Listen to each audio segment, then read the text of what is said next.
Matt Riddle has had an epic send-off in his supposedly final match in NXT. Welcome to the WrestleTalk podcast. I am Chopper Pete Quinnell. I'm joined by Adam Blumpier, and we're going to be talking about this week's episode of NXT, featuring what is reportedly Matt Riddle's possible final match in NXT, because he's supposedly going up to the main roster very soon. And this was in the fight pit. Pit fight? I've forgotten what it is already. It's one of those two. It was a cage fight last week, and then they changed it. Fit fight pit. Fit pite. God, this is a good intro, isn't it? It's a cage fight, Pete. It's a cage fight, but they kept calling it the fight pit. The fight, well. Yeah, NXT's fighting pit. It's basically just a big lion's den. They did what we said they'd do. Yeah, Yay. Lion's Den. We were right. Yeah, I thought it was a really cool cage in and of itself. It had no ropes on the outside, which made it feel very, very different from a normal ring. And they just had the cage as it was, and then like a platform all around the ring at the top, which I really, really enjoyed. I thought it made it look very unique, very different, and its own kind of unique match stipulation. And yeah, it came out. It was an awesome, awesome match. I really, really loved this match between Thatcher and Riddle. And built off what I thought was a pretty good story. And I think they told a really good story throughout this match in and of itself as well. Starting off with them just trying to like take each other down as it was. Eventually started getting into the more kind of flashy side of it, you know, springboarding off the cage to hit kicks and going up to the top platform and doing sentons and things like that. And even things like getting in like a knee bar with Riddle kind of hanging off the edge of the platform at the top with Thatcher getting in that knee bar. I thought was, a brilliant spot. There was a really interesting spot at the start of this match, which I think we want to talk about first, which was just before the first ad break. Matt Riddle kind of came off the side of the cage, hit a kick onto Thatcher, and then as he was down, did like a PK to his face, essentially.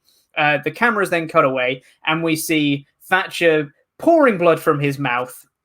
We see him scrambling on the mat and picking up, supposedly, his teeth from the floor, and the commentators are like, oh my god, that's his teeth. And he goes over to a doctor that's outside the cage, and they're checking his mouth and shining a light so you can see all the blood in his mouth, which was a great visual. I love that. And then they're like, can you still fight? And he goes, yes. And then it cuts to an ad break. And then when they come back, they're wrestling. You have some thoughts about this spot, don't you, Adam? Yeah, it looked really fake. I thought it was a fun angle. I thought it made the match seem bigger, which in turn made Matt Riddle seem bigger because of the fact that it's his big send-off. It wasn't real, I don't think, not at all. Which made me wonder where they got the teeth from. Whether or not they just, they're at the performance center, someone takes a tumble and it's like, oh, we'll need those. It's Cesaro's. From that time ago. They've just kept it. Do you have my teeth? No. There's a little Simpsons reference for you, Pete. So I think this has been done primarily because, bless their cotton socks, WWE have always been keen on cosmetic enhancements for their wrestlers. It's mostly been the ladies, of course, with certain cosmetic enhancements you can get. But I think it'd be just like, hey, Thatcher, welcome to the roster. When you going to sort your teeth out?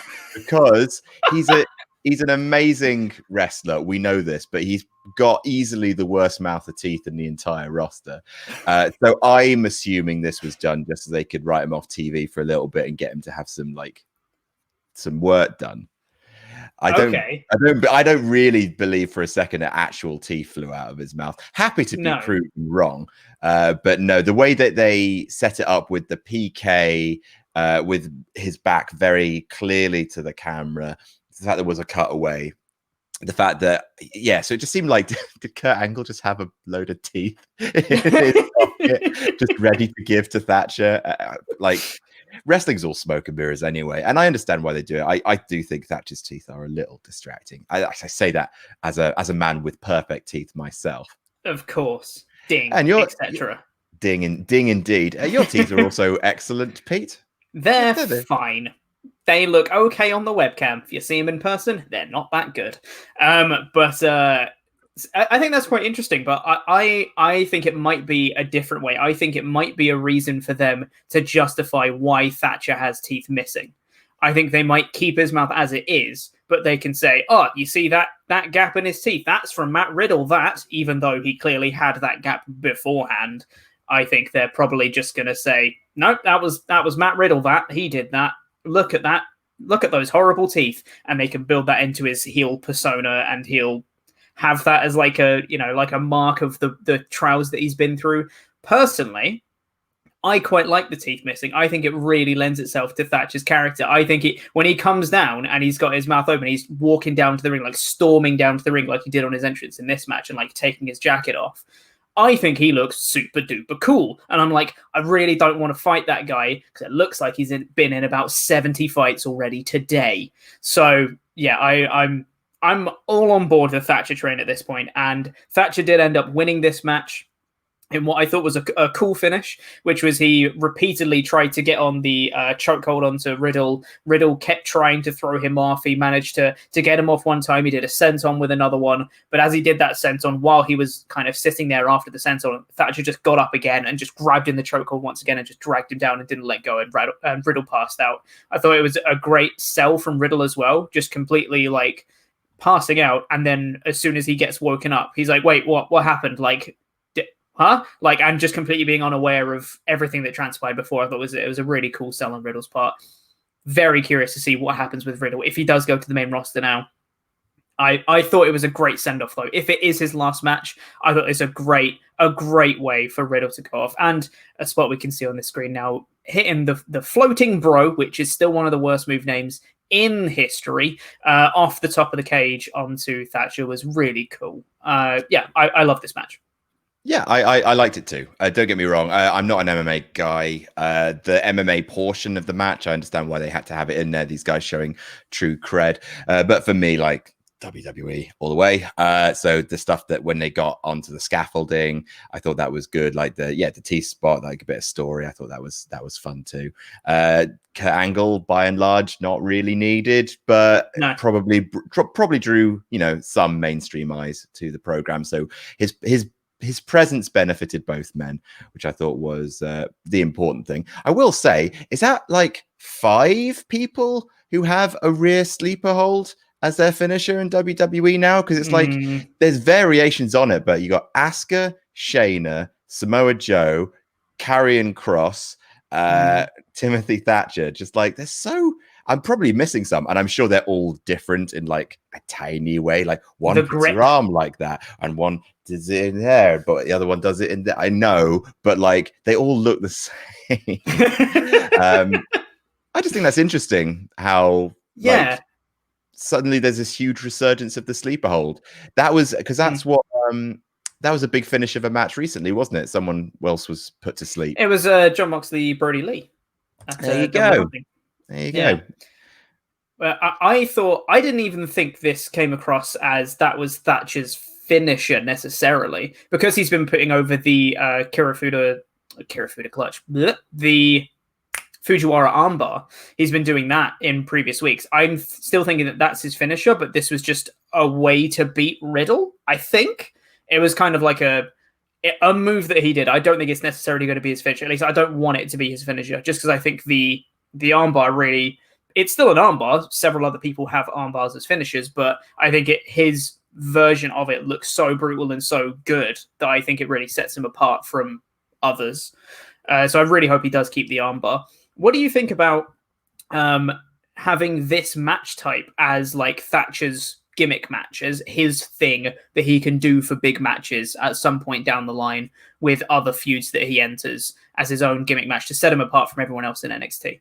Yeah, I like it. I like the idea of people having their signature match. I love the idea of Undertaker's thing being Boneyard going forward. I love, obviously, Firefly Funhouse. I think it's like it's not the Ambrose Asylum, so I do think there's legs on it. Also, like it's a sort of thing that you can bring out slightly more regularly, because it's just a big MMA fight, and then I think we're going to see an increase of like hybrid MMA style athletes coming into WWE rather than a decrease, especially with Triple H takes over, I think. So I think having this sort of thing in their back pocket. Also, it's another toy you can sell. in it. So I definitely think they're going to keep it around. But speaking of someone who uses an armbar as a finisher, well, hey, Great killer, segue. killer segue. Yeah, let's talk about the Cruiserweight tournament. The show actually kicked off with this triple threat between Kushida, Jake Atlas, and Drake Maverick, which was the finals of Group A. Winner of the match going on to face El Hijo del Fantasma in the finals of the tournament overall. And of course, the story they're telling is Drake Maverick, ultimate underdog. And he managed to sneak out the victory in this one, which I thought was a really cool spot, which was Kushida having the armbar onto Jake Atlas. Maverick crawls over while Kushida's kind of lying back in the armbar. Maverick crawls over and pins Atlas with one hand over him, gets the victory. But at the same time, we see after the fact, Atlas was actually tapping while Maverick got the pin, which the referee didn't see because Maverick was pinning. I thought it was a genius spot. I thought it was really, really inventive. Maverick gets the win. Kushida stays strong. And honestly, you'd think that would make Jake Atlas look weak, but he really didn't. I mean, here's a probably not so hot take. I think Jake Atlas is really, really good. In previous weeks, I thought he'd been good. I thought he'd been pretty good. But I mean, everyone in NXT is good. Pretty much everyone in NXT is pretty good. In this match, I thought he looked amazing. I thought he looked really, really good. Some of the spots he did were really cool. His timing was spot on. I was really impressed with Jake Atlas in this match in particular. And yeah, Kushida stayed strong. Drake Maverick, he ekes out the win. And then in a backstage promo afterwards as well, Drake Maverick was saying, look, I want to do the honorable thing. If we need to do another match with Kushida, that's fine, whatever happens. But then Kushida comes in and says, no, you won. You go ahead and you do that match and you win that. And then he says, when I win, Kushida, you'll get the first shot. Pure baby face. For me, this was my match of the night. Like I loved this just because for all of the ickiness aside, I'm just super invested in Drake Maverick as a character because he is a kind of fairly rare kind of face in WWE, as in, and it seems to be the only kind of people who can be this kind of faces are the underdogs. Daniel Bryan is the only other person I can think of who is this earnest, just decent human being. Like Drake Maverick's just humble. He's just like, I want to do the right thing. He's not like John Cena being just like, and I'm gonna punk you out, Jack. Reach the top of the mountain because I got business to take care of. That kind of shtick. He's just like, well, look, I understand the situation we're in. I'm happy to have a one-on-one match with Kushida, and Kushida comes along, gifts him essentially. So Kushida loses nothing. Kushida gifts him essentially the title shot, and then Maverick says, okay, you get the first shot after that. And it's just like, oh, what decent guy. I'm rooting for you because you seem really nice. Exactly. It's an unusual feeling for WWE. Yeah, it's so rare that you get this kind of organic babyface reaction to someone who's just organically a babyface. It was what they had with Johnny Gargano before they turned him heel. He was just a guy who seemed quite humble. He was the underdog, and he just wanted to do his best and try and get those wins. And now he's heel. Boo hiss. I thought it was great. Like you said, I'm really invested in the Drake Maverick story. I'm slightly concerned, though, that story is going to end with Phantasma turning heel and Drake Maverick's going to go, and it's going to be sad times because we've got so invested in this story. I'm staying optimistic for now. Come on, Drake Maverick. So I think the evil kidnapping thing is going to feature in this final. I think that's definitely going to be the case, and it's a case of who's turning heel. El Hijo seems the obvious choice, which makes me actually worried it's going to be Drake. I don't think so, because that doesn't make any sense, because they haven't gotten involved in like any of Drake's matches. It's the corniest kind of swerve, one that makes no sense, like in the build up at all. Yeah, because it makes sense with El Hijo del Fantasma. They do a couple of red herrings, beat up Akira Tozawa whilst El Hijo is, Phantasma can't get to him because he's locked in his car. And also, he's come from Lucha Underground where this happens. He's learned the trade. Exactly. Yeah. We shall see. I just want to point out because got a couple of photos from WWE, like this spot. Oh, the Akana roll into a German suplex. Like Kushida's a beast, man. Like it's only a matter of time before something huge happens for him. Yeah, what a match! Loved it. Can't wait for the final. Yeah, it was so fast paced as well. They barely stopped the whole time. It was just spot, spot, spot, spot, spot. That's the great thing about having a triple threat like this is one person can be having a breather while the other two do some mental spots, and then another person comes in and they can just keep going and rotate out. It was a great match. Really, really enjoyed it. But something else. Speaking of Johnny Gargano beforehand about baby faces and all that stuff, he's a big old heel now. Yeah, so heel. In fact, he's changed his theme music. Goodness me. And it is heel theme music. It is, kind of a slow metal theme song.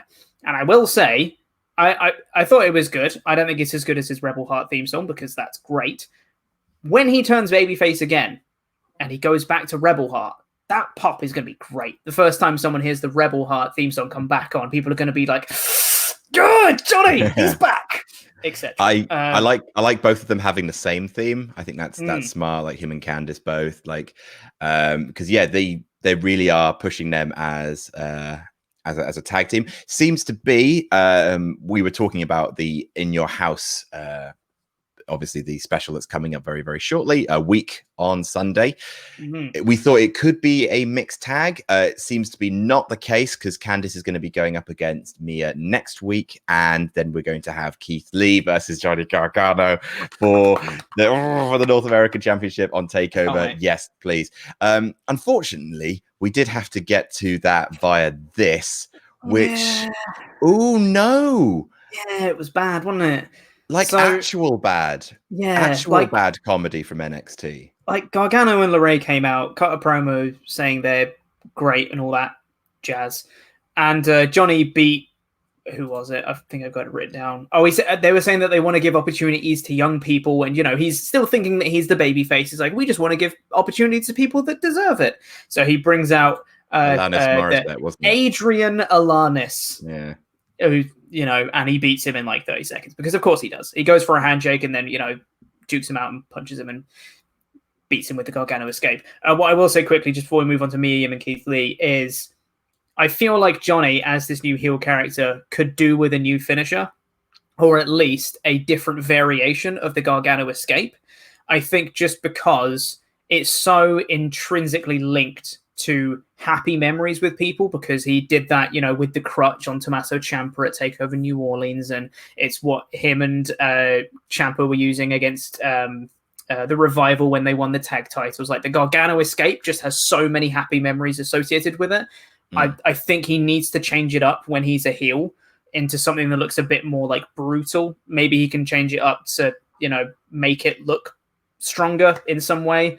I'm not a wrestler. I don't know off the top of my head, but something that would make it feel a bit more heelish because right now he's just kind of still doing the Gargano escape and nothing's really changed. So personally, I'd like to see him change up to something a little bit different. Yeah, it's like when Neville turned heel and he stopped doing the Red Arrow and focused more on the Brutalizer.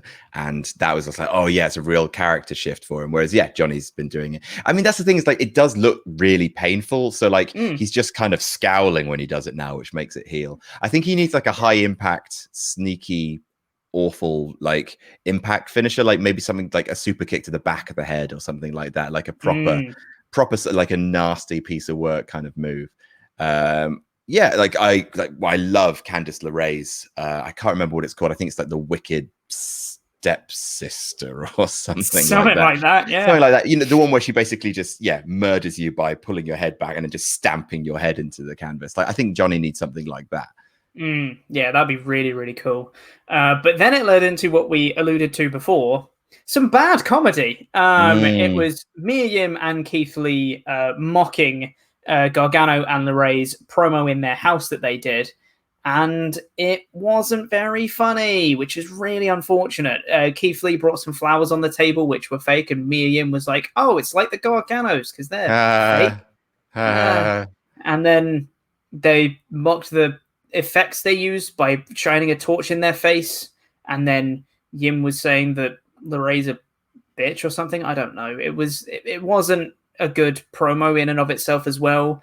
And then she was saying that Candice LeRae can't cook because she can only do takeaway. And then Tegan Nox comes in with a pizza that's almost all eaten. And then she puts it down on the table and says, I ate most of it. And then Keith Lee just goes, there's only one slice left. This isn't good enough. If it sounds bad, that's because it is. It wasn't funny, which is such a shame for especially someone like Keith Lee, who is so naturally charismatic and so naturally funny. He doesn't even have to say something funny to be funny because he's that charismatic. He can just say something in a way that makes it funny. And this just screamed of main roster scripting. This was just like it's a proper main roster segment, this. And it just jarred so much with what NXT does on a week-to-week basis. I know. For me, when I talk about Drake Maverick being like a refreshing kind of babyface, this is the kind of babyface shtick that like I expect from WWE, making fun of their opponents with like, and I'm not saying like you can't cut jibes at your opponent. It's just like, oh, Johnny Gargano, I've got his new action figure. It's the only action figure that he makes, which is a 1-to-1 scale because Johnny's short. And it's like, all right, like I want you to fight. Don't practice your tight five. I thought it was a shame. Like you said, it screamed of main roster. And between this and the Newly Bros show, don't want it. Don't want it in my NXT. Stop it. And well, look, no one bats, 100. Keith Lee is amazing. Mia Yim's very good. The Garganos are great. I've no doubt that their takeover match is going to be fantastic. Just, less of this. Just didn't need it. Need it. All you need to do is just say it's Keith Lee versus Johnny Gargano, and I'm in. That's all you need. You don't need any of this. Also, then it led into Tegan Nox just randomly appearing during. I forgot about this. It's so contrived, man. So because she was randomly in that segment, it led to her randomly being back here. And it's just like, so are we going to go with Tegan versus Candice? Is this the feud going forward? This is a weird way to get into this. Yeah. Like it's so convoluted because it was was it Shotzi versus Raquel? It was Shotzi versus Raquel. Sorry, I thought it was a tag match. There were so many bloody people involved. So it was Shotzi versus Raquel Gonzalez. Dakota Kai was at ringside, and then at one point Dakota Kai hijacked Shotzi's tank, and then Tegan Nox came out and pushed Kai out. So I guess that feud's still carrying on, even though it's been finished 3 times already. Well, not really, because then the match came back after the break, and Tegan was on one side of the ring, and Dakota Kai was on the other. So they weren't even like, oh, we can't keep our hands off each other, we got to fight. They were just like, oh, now I'm out here managing Shotzi Blackheart. It's like, what? And then it's just like, oh, Candice came out because Candice saw you doing the weird pizza angle before, and Candice was like, girl, we need to talk about how you do these backstage promos because you're making us all look bad. And then just before that, Shotzi Blackheart almost killed herself with a springboard coffin drop. God, yes, she did. Like, I actually like this match. I thought Shotzi is totally. She's cool character. She's got a tank. That's all you need. That's all the hook you need. Her and Raquel did a couple of fun things. Like, I didn't think the match was terrible. And then she just did a springboard Darby Allin to the outside. They didn't really either they didn't catch her or they caught her too low and she flipped over onto her neck. But that looked real bad. She did not stay flat as she jumped out. It wasn't like a Darby Allin, you just jump out and you stay flat the whole time. She jumped out and started rotating. It's like, oh, that's just a recipe for disaster, that. So, she nearly landed straight on her neck, which was horrible. But and then it got into the convoluted side of the match. Candice LeRae came out, lots of people brawling. Candice LeRae was sent back to the back, but Tegan Nox wasn't. And then there was a distraction from Kai, and then Gonzalez won. And then Tegan Nox cleared the ring of Kai and Gonzalez afterwards to take care of Shotzi, even though there was 2 of them and 1 of them. Whatever. It happened. It was a convoluted way to set up a feud. Hopefully it leads into a good feud, though. I'd be well into seeing Tegan Nox versus Candice LeRae. If that's what they want to do, I think it would be a great feud. Hopefully it's just better content than this. Yeah, it's just like NXT normally just builds in a different way. You know what this reminded me of? Didn't even remind me of main roster. This reminded me of WCW. Oh, I knew you were going to say it. someone being out there just like in a match they had no real part of, and then a random mention in a segment leading to someone else coming out, and they're like a double run-in, but neither of them was really a run-in. Then there was a distraction finish. Like too many cooks. Yeah, I mean we've seen it before as well in the last couple of weeks. Something like when Swerve was cutting a promo backstage, being like, "Oh, imagine if I lost every match in this tournament," and then that brought out Tony Nese in the match to attack him later on. We've seen it happen a few times recently, so I'm worried. I'm worried, Adam. It's NXT still good. NXT is still good. There's it is. There were like at least 3 really good matches on this show. That's true. Yes. Just like we've been burned in the past by terrible things happening in promotions that we used to like. So we're keeping an eye out. That's all we're doing. Cautious. That's all this is. Yeah, but speaking of good matches, we had Rhea Ripley teaming with Io Shirai to take on Charlotte Flair and a mystery partner who turned out to be Chelsea Green. And this, I was surprised at the Chelsea Green pick, not necessarily like disappointed or anything. I was like, oh, that's okay, sure, why not? And the match itself, I thought was really, really good. Some really cool spots in there. I thought pretty much everyone looked really good by the end of this match. And I think the right person won as well. Hot take. You could have said that that Chelsea Green was there to take the pin here, but Charlotte rolling up Io Shirai using her feet on the ropes. She's such a heel, man. It's great. It was great work from her. It was great work from Rhea and Io. I thought Chelsea Green looked much better than she has before in this match as well. She did a really cool suicide dive at one point to the outside, which looked really, really good. Really like fast pace out the ropes. Interestingly, though, I don't even know if you know this one. After NXT went off the air in a WWE.com exclusive, Chelsea Green just kind of got rid of Robert Stone. What? Yeah. Like, what? Why? What? Why? Yeah. Didn't he get you the match with Charlotte, which you won? Yeah. Which I haven't seen the backstage exclusive, but I've just seen the headlines of like, Chelsea Green fires Robert Stone and all that stuff. I'm so confused because they just put them together. They didn't explain who Robert Stone was or what the Robert Stone brand was. They didn't explain what he was doing or why he was doing anything. They didn't give him a chance to get over. They didn't let him explain anything. And now they've just kind of gotten rid of him, which is, again, it's a bit main roster. It's a bit WCW, this. I don't like it. I'm very confused by this whole thing. I did not know that. That's a shame. I thought he's a good heel prop. He gave Chelsea Green a bit of an identity, like an entitled, needs a management team sort of thing. Like I was waiting for it to build because it was a new act. But yeah, that surprises me because he's been featured on most weeks as well, like dropping in on an Aaliyah match and seeing where that goes. Like that strikes me as that's weird. Yeah, very strange. I don't know what's going to happen. I don't know whether this is just an angle to maybe get him on someone else, or for them to have an angle together between Chelsea Green and Robert Stone, whether, Robert Stone is trying to essentially like win her back and try and, manage her again or something. I don't know. Whether they're just trying to give him a character from here would be great, because right now he doesn't really have one. He just comes out and introduces Chelsea Green and that's it. So yeah, hopefully if this gives him something to do, that'd be great. If they're just getting rid of him, that seems a little bit harsh. Then we had Gargano and LeRae backstage. Gargano saying that he wants to take the North American title away from Keith Lee at TakeOver. Yes, please. That would be great. And LeRae saying she wants to face Medium next week. We had Adam Cole versus Velveteen Dream has been made official for TakeOver. This was in a promo with Adam Cole and William Regal. They had some negotiations via Zoom. And Cole saying that Undisputed Era should get another tag title shot, which they never spoke about again. And saying that Dream shouldn't be getting in his ring ever.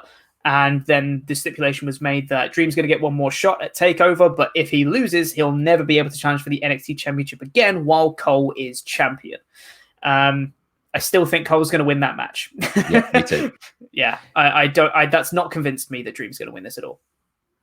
This is going to be possibly another cinematic match because William Regal said, I will find a location befitting the spotlight that you two clearly deserve. Which is, yeah, I don't know what Yorkshire now. He's from Blackpool. It's the north. You leave me alone. But he's, I think he's from Blackpool. No, he is. He's always been billed from Blackpool, England. Yeah. But yeah, so he said that they're going to find that it's going to shoot on location, basically, which I assume like it wouldn't really make sense for them to shoot like in the same warehouse that Ciampa Gargano did, because it's not that kind of feud. Are they going to be in like, it's not going to be a novelty location, because that's not William Regal's style. He's not going to do it on like a Prince sound stage. It's not like I don't know what they're going to do, but a big part of me is think there's going to be some wacky shenanigans from Velveteen Dream. He'll have some, like, he'll click his fingers and there'll be a spotlight, and then he'll click his fingers, and then he'll be somewhere else in a different spotlight, and it's going to be all wacky and weird. Probably something to do with that. I don't know if I'm going to like it, but it's cool they're doing another cinematic match. I think they, you know, the track record speaks for them. They've had really good cinematic matches so far in WWE. They haven't really put a foot wrong with them so far.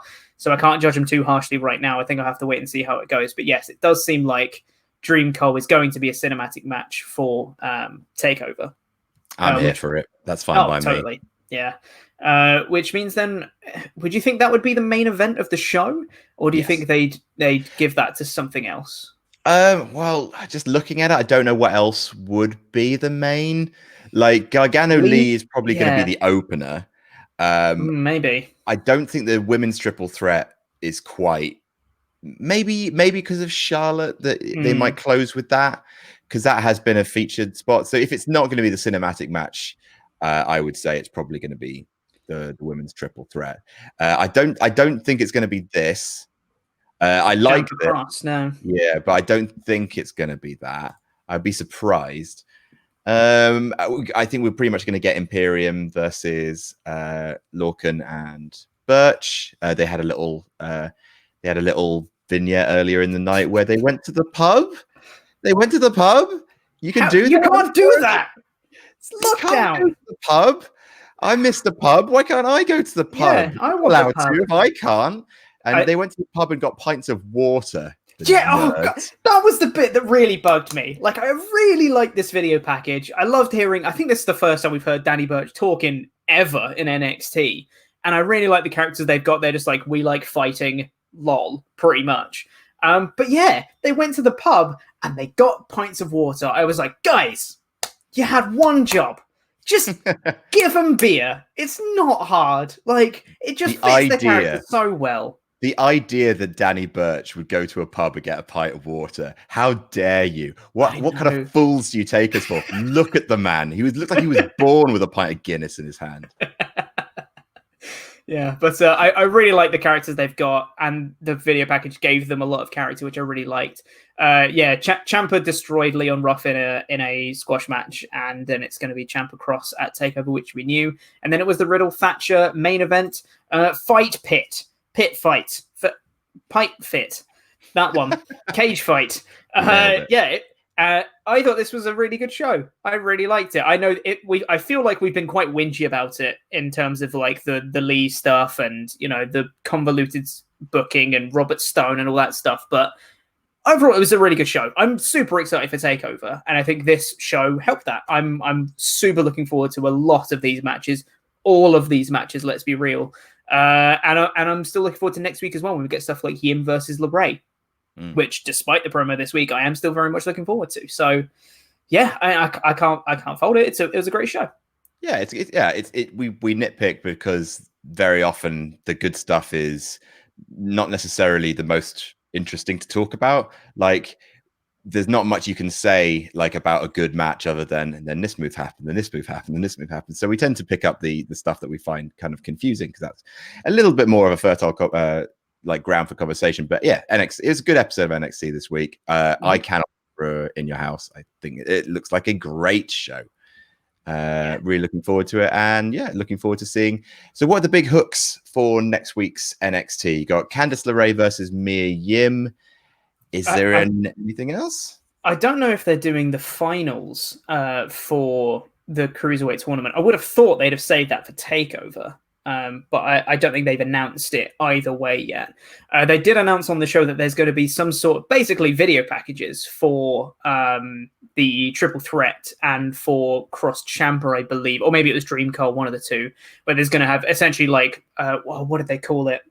Something like Laser Focus, or some WWE name about it, where it's going to be big like documentary style surrounding these matches for next week, which should be interesting to watch, and should, WWE are very good at video packages. It's probably going to make me quite excited for the match.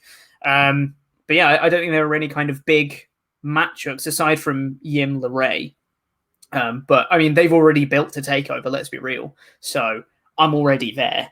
So they don't really have too much else to do. But with that said, I think that's probably all the time we've got for this episode of the WrestleTalk podcast. Thank you very much for watching, everyone. If you did enjoy, make sure to give this video a like and a subscribe, and share it with your friends and your grandma and your cat. And please press the videos that have just appeared on the screen to catch up with the latest awesome WrestleTalk things, and the button in the middle that make you become a pledge hammer on Patreon. I've been Charlie Pequin. I've been joined by Adam Blompier, and that was NXT.